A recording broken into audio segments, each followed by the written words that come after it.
વિરામ બાદ સમાચારમાં આગળ વાત કરીશું તો જૂનાગઢમાં પરવીન બાબીની હવેલી તોડવા અંગે મનપા કમિશનર દ્વારા સ્પષ્ટતા કરવામાં આવી છે।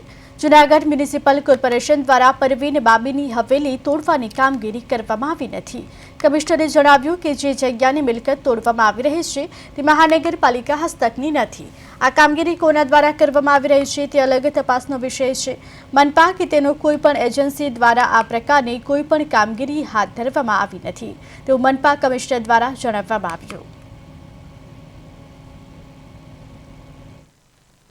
આ જાણકારી અમને પણ મીડિયા મારફતે મળી છે અને આમાં અમે તપાસ કરાવી હતી તો મહાનગરપાલિકા કે તેની કોઈ પણ એજન્સી દ્વારા આ પ્રકારની કામગીરી કરવામાં નથી આવી। એનું કારણ છે કે જે જગ્યા બતાવવામાં આવી રહી છે તે મહાનગરપાલિકાની જગ્યા નથી તેમજ તે મિલકત પણ મહાનગરપાલિકા હસ્તક નથી।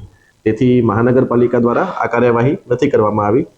કોના દ્વારા કરવામાં આવી રહી છે તે અલગ તપાસનો વિષય છે અને આ બાબતે કંઈ પણ આગળ જાણકારી મળશે તો અમે એમાં આગળ ચોક્કસ આગળ કાર્યવાહી કરીશું। પણ મહાનગરપાલિકાની સાથે આ મિલકતને કોઈ નિસ્બત એટલે કે નાતો નથી।